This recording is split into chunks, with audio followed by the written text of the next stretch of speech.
Assalamualaikum warahmatullahi wabarakatuh. Waalaikumsalam warahmatullahi wabarakatuh. Kembali lagi kita di channel Abah Robi Official. Ya, sebelum kita bincang-bincang dengan Abah Robi, jangan lupa kasih dukungan ya, like dan subscribe-nya. Oke, baik. Kali ini kita sedang berada di salah satu tempat majelis ya, di Majelis Zikir Hikmah Karomah, di mana di sini kita melakukan beberapa kegiatan yang kita sering lakukan di sini. Nanti akan kita kupas tuntas, kita akan bertanya-tanya pada Abah Robi dan kita coba gali dari mulai sejarahnya, dari mulai profil Abah Robi, biar kita mengenal siapa sih Abah Robi ini gitu kan ya. Oke, baik, kita nggak usah lama-lama lagi, kita langsung tanya aja Om Fajar ya. Kita tanya-tanya langsung sama Abah Robi. Assalamualaikum Abah Robi. Waalaikumsalam warahmatullahi wabarakatuh. Ini ya, alhamdulillah nih kita bisa berkumpul nih, bisa saling komunikasi, saling tukar pikiran. Mungkin kita bisa sedikit lah ngobrol-ngobrol mengenai profilnya Abah Robi nih, karena kita ingin tahu siapa sih Abah Robi ini sebenarnya gitu kan, karena banyak di medsos atau di TikTok yang pernah kita tonton ya, Abah Robi terkenal dengan ahli spiritual ya, terus ada terawang-terawangan. Nah gitu, kita mau kasih edukasi nih kepada teman-teman yang menonton channel ini, untuk biar tidak pikirannya ke arah yang lebih positif nantinya gitu. Mungkin bisa dijelaskan Abah Robi, silakan untuk profil Abah dulu nih, seperti apa kira-kira? Ya, terima kasih Om Dimas selaku host malam ini, dan Om Fajar juga yang menemani kita bincang-bincang santai aja lah ya. Jadi ini memang kalau dibilang profil sih, kita bukan siapa-siapa sebenarnya gitu kan. Hanya seseorang yang belajar menjadi insan yang lebih baik saja gitu. Nah, di luar itu memang sejarah kita tadinya kita ingin menjadi orang-orang biasa saja gitu kan. Yang tujuannya sih bisa bermanfaat saja buat keluarga terutama gitu kan. Ya, alhamdulillah ketika itu lagi usia-usia umur 17 gitu. Memang kalau pendidikan spiritual itu memang kita dari kecil sudah dididik tentang spiritual. Ya, mungkin di channel YouTube yang lain gitu sempat juga kita buka gitu kan. Kalau spiritual di dalam kegiatan rohani kita sudah dari kecil, dari umur 5 tahun, ataupun tentang agama, ataupun termasuk alam-alam ya, hal-hal dimensi, alam-alam gaib lah gitu kan. Cuma ketika kita dewasa terus kita sampai kuliah ke jenjang sarjana pendidikan agama, yang tujuan kita coba memberikan suatu pencerahan saja kepada masyarakat yang memang membutuhkan di dalam hal apa sih tentang permasalahan-permasalahan yang ada di alami oleh dalam kehidupan sehari-hari oleh masyarakat. Itu aja yang tampil di salah satu media sosial gitu, yang akhirnya kita buka yang namanya terawangan, dapatkan terawangan untuk apa langkah-langkah solusi daripada permasalahan yang ada gitu. Itu aja sih sebenarnya, bukan terawangan-terawangan yang disebut ahli nujum atau ahli ramal dan lain-lain gitu kan. Kita ngambil faknya, kita ngambil edukasi, itu aja. Begitu Om Dimas atau Om Fajar. Jadi lebih mengarah ke edukasi ya, gitu ya Abah ya.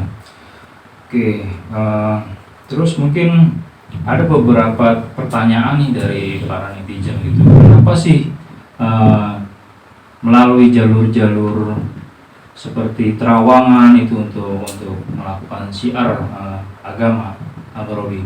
Bisa mungkin dijelaskan gitu. Ya, jadi gini ya, yang namanya cara seseorang syiar itu kan masing-masing gitu, masing-masing dalam artian sebenarnya tujuannya untuk menarik masyarakat dulu gitu. Kita contohnya ini ibaratnya sudah didahului oleh pendahulu kita, yang mana para wali disebut wali songo itu kan macam-macam caranya untuk menyampaikan siarnya. Ada yang pakai gamelan dengan musik, ada dengan yang namanya pakai wayang, Kanjeng Sunan Kalijaga gitu. Yang pasti itu ya bukan daripada kulitnya gitu, kayak ilmu terawangan itu kan cuma kayak kulitnya saja.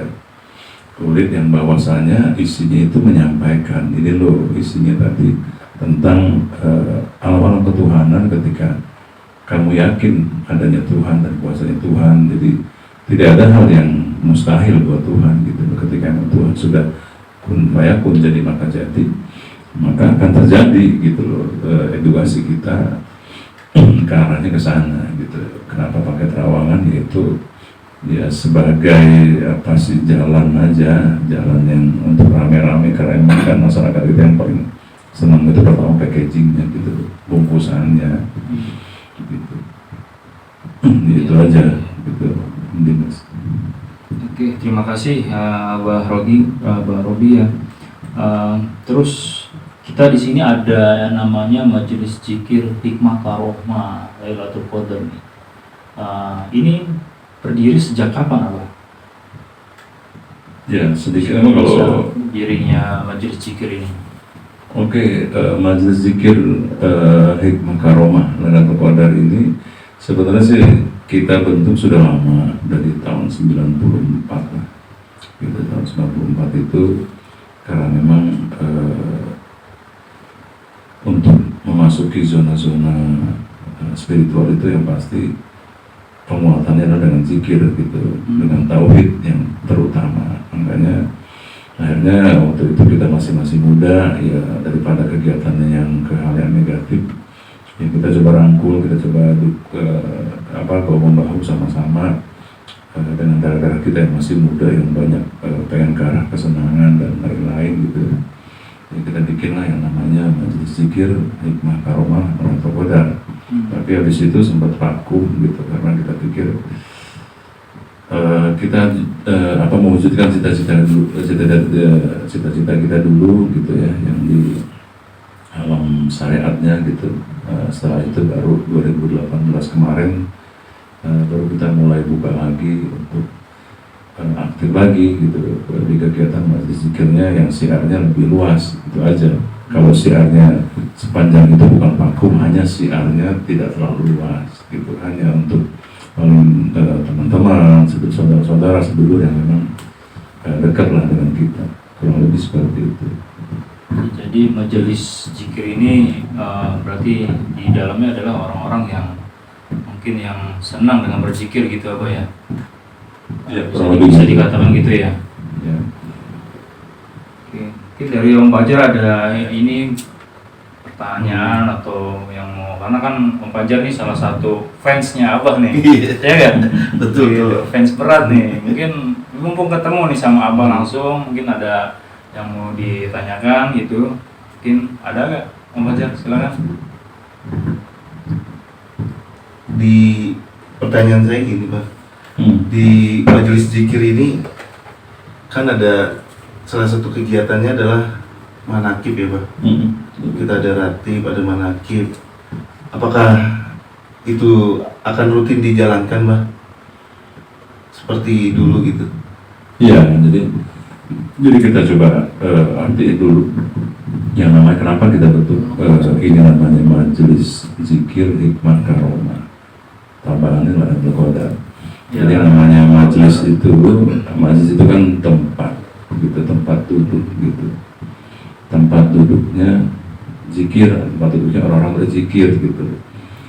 Terus majelis zikir hikmah. Nah, hikmah ini yang disebutnya majelis zikir yang memang tujuannya orang mencari ilmu hikmah. Ilmu hikmah ini apa sih? Ilmu hikmah ini adalah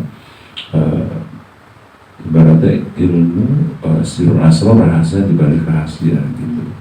Yang mana kita bisa mengambil hikmah dari tiap suatu kejadian-kejadian. Akhirnya kita pun hidup ya setidaknya insya Allah ada satu tuntunan gitu loh, ke depan ini harus seperti apa, harus bagaimana gitu, karena tata kelola hidup itulah yang membuat kita jadi bisa kehidupan yang lebih baik gitu ya.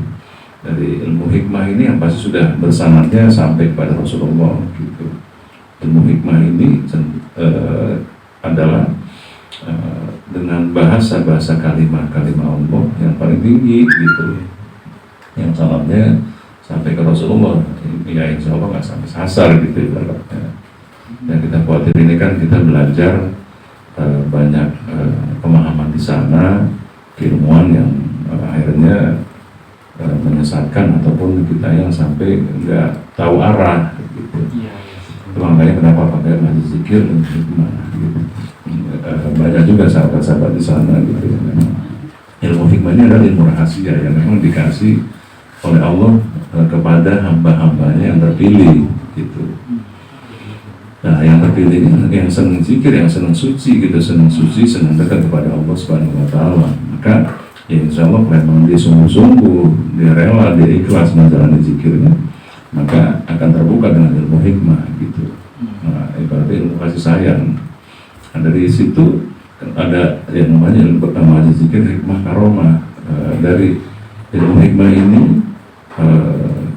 ada keberkahan daripada karomah wali-wali Allah, yang mana mereka adalah jiwa-jiwa suci yang terpilih oleh Allah Subhanahu wa taala sebagai wakilnya gitu. Nah, ya insya Allah keberkahan itu juga sampai ke kita yang biasa duduk di majelis terus kita berzikir dengan terbukanya kasar, terus dikasih ilmu hikmah, ilmu rahasia di balik rahasia yang Allah kasih, dengan tuntunan daripada karomah-karomah Allah tadi gitu. Nah, kebetulan dari itu nggak cuma hanya sampai di masjid zikir ilmu hikmah karomah, kita juga ada keberkahan di malam-malam ganjil bulan Ramadan yang mana disebutnya malam Lailatul Qadar gitu. Makanya setahun sekali itu dalam kegiatan malam ganjil Lailatul Qadar itu pasti kita lebih giat lagi, karena kita tahu ilmu hikmah ini, tahu ilmu karomah ini, pasti adanya Lailatul Qadar. Lailatul Qadar ini karena adanya Rasulullah gitu loh, adanya Nabi Muhammad.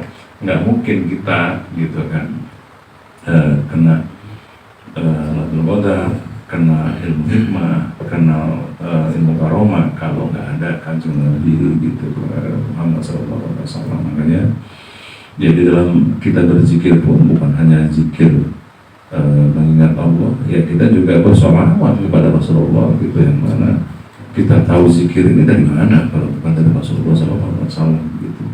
Jadi tetap kita baca kalimat-kalimat zikir, amturnya zikir la ilaha illallah gitu, habis itu kita sholawatan gitu ya, yang mana dari situ kita bertawasul gitu, bertawasul kepada Allah Subhanahu wa taala.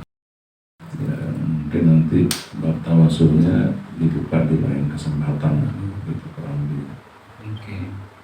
Jadi gitu Om Fajar ya, sangat luar biasa sekali nih, bahwa majelis zikir hikmah karomah ini bukan hanya sekedar kita tempat mengaji, tapi kita mengenal asal usulnya ilmu hikmah itu seperti apa sih gitu. Sudah dijelaskan tadi sama Abah Robi.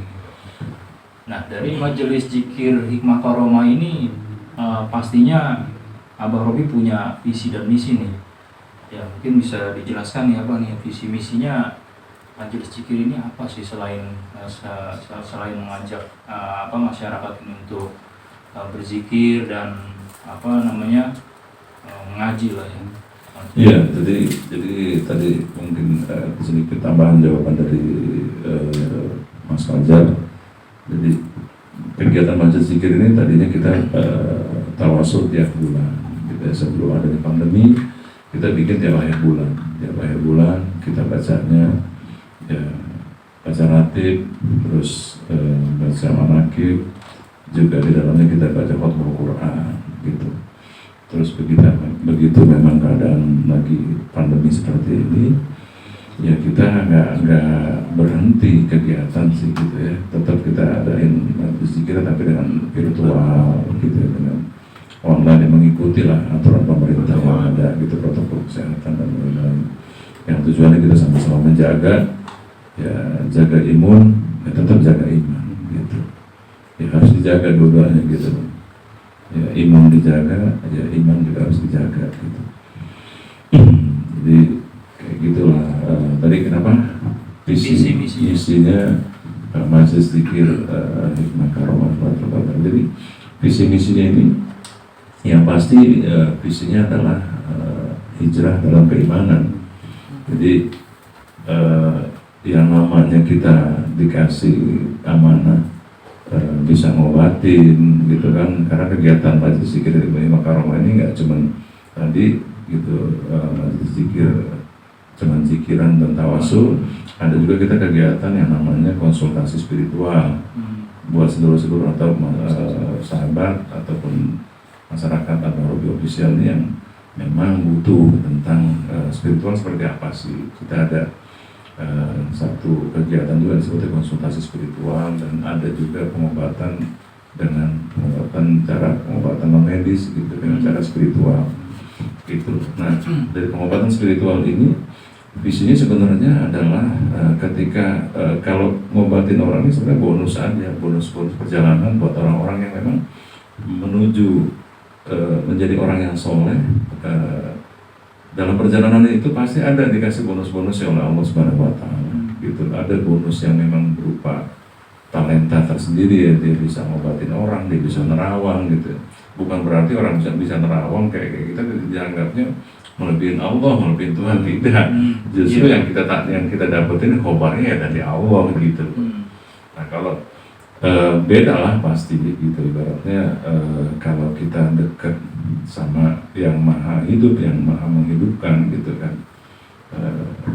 yang maha kuasa dan maha esa, ya pasti akan informasi lebih dulu dikasih dibandingin sama orang yang jauh gitu kan, gitu perbedaan di situ. Nah, pengobatan itu sebagai bonus gitu kan, sebagai bonus yang dikasih. Tapi visi yang sesungguhnya adalah kita masyarakat itu bisa hijrah dalam keimanan. Yang tadinya masyarakat itu tidak kenal Tuhan, kita arahin, kita kasih tahu untuk hijrah deh. Yang tadinya mungkin kehidupan lo kurang bagus dalam hal ibadah gitu kan, hanya ya duniawi aja dipikirin gitu kan. Tapi dengan adanya kesulitan-kesulitan itu, terus kita pengobatan itu pasti kita baca banyak ayat baca kalimat suci, ayat suci, ataupun perbaikin ibadahnya, baik yang wajib maupun yang sunnah, yang ditingkatin. Tujuannya sih itu sebenarnya gitu. Visinya adalah membuat masyarakat yang tadi lagi nggak ngerti gitu kan arah bagaimana tentang masalah kehidupannya dan lain-lain, ya kita guiding ketika urusan duniamu yang nggak beres, maka perbaiki urusan akhiratmu gitu ya. Jadi bina gitu, jangan cuma hablum minannas selama ini yang dibina, tapi hablum minallah yang enggak, urusan dengan Allah yang harus dibina juga gitu. Maka visinya adalah hijrah dalam keimanan, hijrah dalam keimanan. Nah itu visinya. Kalau misinya ya tadi bagi sedulur-sedulur atau sahabat yang ingin belajar tentang ilmu hikmah, bagaimana sih, seperti apa sih gitu ya, ya itu monggo gitu kan, itu misinya gitu. Terus bagi yang sampai dalam perjalanan kan ada juga yang memasuki zona belajar spiritual di zonanya supranatural dulu gitu kan, ya itu perjalanan masing-masing seseorang gitu kan, lewat situ dulu baru masuk ke zonanya kenal alam ketuhanan gitu kan. Yang pasti sampai kepada misi kita jenjang tauhid yang sebenarnya kita ketemu, yaitu syahadatu alla ilaha illallah wa asyhadu anna muhammadar rasulullah gitu. Dan dalam kegiatan spiritual tadi sebenarnya kita adalah termasuk bagian daripada bela negara gitu. Kalau dalam kita cerita dalam kehidupan berbangsa dan bernegara, kita masuk ke dalam bintang pembinaan mental gitu. Dalam hal bela negara yang mana kita mendidik dan memberikan satu edukasi kepada masyarakat supaya masyarakat ini SDM-nya beriman gitu kepada Tuhan yang Maha Esa, pengejawantahan daripada Pancasila, yaitu sila pertama gitu kan, ketuhanan yang Maha Esa. Jadi supaya masyarakat Nusantara ini atau sedulur-sedulur dari masyarakat di NKRI ini ya sesuai gitu loh kehidupannya, SDN-nya yaitu yang berketuhanan kepada Tuhan yang Maha Esa atau kepada Allah Subhanahu wa Ta'ala, dalam ini karena kita Muslim gitu ya. Karena dengan itu maka bangsa ini akan kuat, akan kokoh gitu dari ya macam-macam lah gitu ya, serangan-serangan baik yang secara ideologi maupun serangan-serangan dari paham-paham yang coba ya merusak dari tatanan NKRI ini gitu. Kurang lebih begitu Dimas visi misinya gitu. Mungkin nanti lebih jelasnya kita tulis lah di title-nya gitu kan.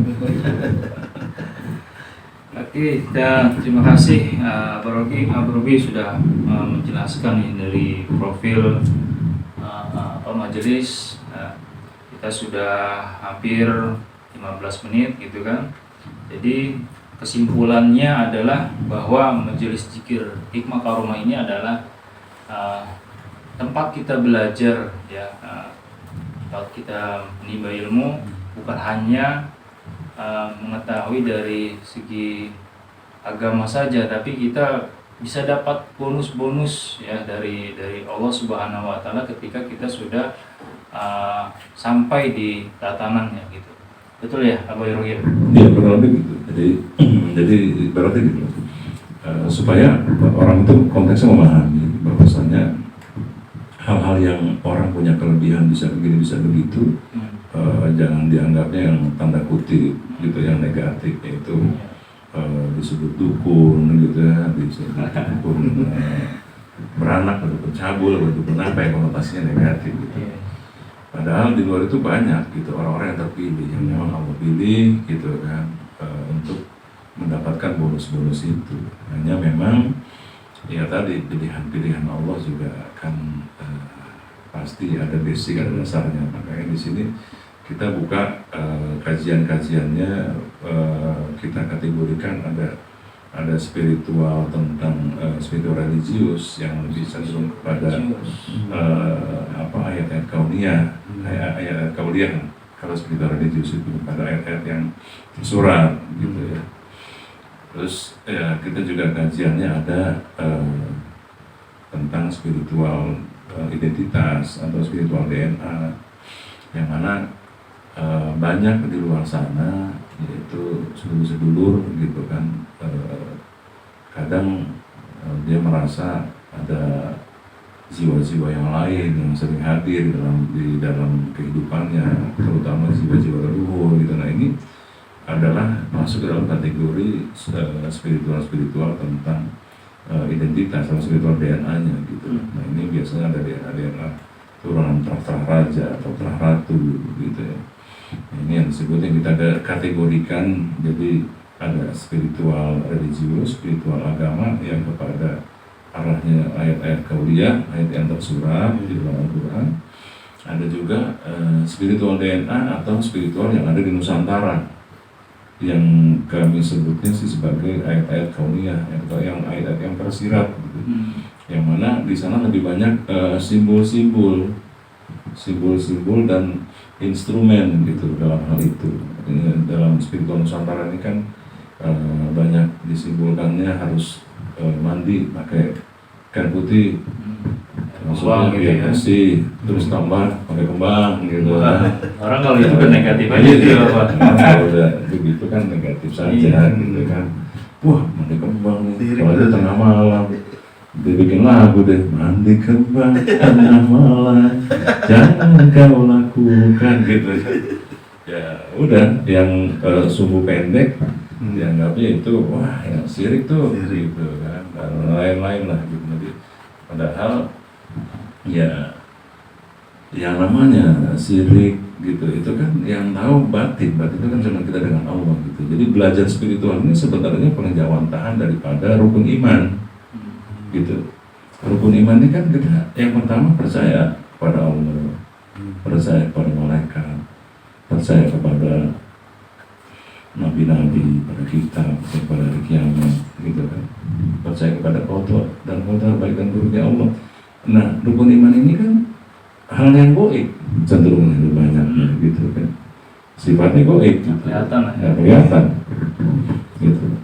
Jadi pengejawantahan daripada rukun iman, gitu, supaya jangan perspektifnya itu ketika belajar spiritual, jangan ntar gue jadi praktisi, ntar gue jadi dukun dan gitu kan, nggak jadi paranormal gitu kan.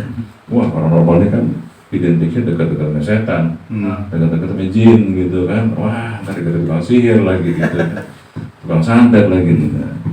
Nggak ke situ arahnya gitu. Jadi yang dibilang tadi, kalau Islam lebih banyak kepada ilmu syariat gitu, ibadah fi'liyah, ibadah yang nampak. Makanya rukun Islam ada 5. Ada syahadat. Syahadat kan perbuatan, kita mengucapkan syahadat. Terus rukun Islam kita sholat, gitu. Yang kedua sholat perbuatan kelihatan. Ketiga ibadah zakat, gitu kan. Terus puasa, haji, perbuatan semua, gitu loh. Jadi ibadah fi'liyah, ibadah yang nampak. Barometernya adalah kaidah fikih. Kalau tentang syariat, gitu. Nah, kalau masuk di zona-zona spiritual ini adalah pengejawantahan daripada rukun iman, gitu. Rukun iman kita harus mempercayai yang dibilang hal yang goib itu tadi, karena sifatnya Allah juga al-batin, jadi batin yang goib gitu, yang harus diyakini gitu. Jadi setelah kita tahu tentang Islam yang ibadah-ibadah kepada yang fi'liyah, yang perbuatan, masuk kepada iman, maka nanti akan endingnya kalau 2 itu sudah bagus gitu kan, maka rukun agama yang ketiga kepada ihsan ini pengejawantahan daripada Islam dan iman gitu. Jadilah dia akhlak yang mulia gitu. Jadi tujuan kita beragama kan adalah berakhlak gitu loh. Iya, betul. Gitu loh. Jadi kita hidup bernegara juga dengan aturan-aturan hukum yang ada, tujuannya apa sih? Menata kehidupan masyarakat, untuk kita punya aturan main dalam hidup. Yang mana kita hidup berbangsa dan bernegara ini yang punya akhlak gitu kan, yang dilihat kan itu. Ya, agama, orang yang beragama itu esensinya adalah orang yang punya akhlak, yang punya adab gitu. Jadi kalau dilihat di luar sana, misalkan orang ada yang sholatnya rajin loh gitu kan, ibadah ini rajin gitu kan, umrohnya tiap bulan, hajinya tiap tahun gitu kan, tapi akhlaknya nggak bagus gitu. Nah ini berarti esensi dia beragamanya dia belum sampai gitu, atau dia beragama tapi bengis. Nah ini esensi beragamanya belum sampai gitu. Yang dibilang tadi rukun agama ada 3. Kam arkanuddin, ada berapa rukun agama? Arkanuddin sama rukun agama ada 3, yaitu Islam, iman, ihsan gitu. Nah ini kadang-kadang banyak orang yang lupa, yang sampai ya nggak memahami konteks itu gitu, karena emang kita diedukasi awalnya ini dari lahir dari ya rahim orang Islam, jadi Islam kita tulis gitu kan, turunan Islam gitu. Jadi kita Islam dulu gitu, imannya ada yang ketemu, ada yang sasar, ada yang nyusun gitu. Ya itulah ke spiritual itu ke arah pengejawantahan daripada rukun iman, gitu aja. Tambahan dari Abah sih seperti itu. Baik, terima kasih Abah ya, penjelasannya luar biasa sekali nih sahabat. Tadi kita dengar dari Abah ada namanya spiritual religious dan spiritual DNA ya. Nanti itu akan kita bahas kembali di channel Abah Robi Official selanjutnya ya. Mungkin itu saja yang kita gali dari Abah dulu untuk hari ini ya. Terima kasih Abah atas waktunya. Sama-sama. Terima kasih. Fajar, terima kasih juga sudah hadir pada kesempatan hari ini. Oke, sahabat, jangan lupa kasih dukungan dan like, subscribe ya channel Abah Official, ada di bawah sini ya. Jangan lupa like, subscribe, comment, and share. Oke. Baik, assalamualaikum warahmatullahi wabarakatuh. Waalaikumsalam warahmatullahi wabarakatuh.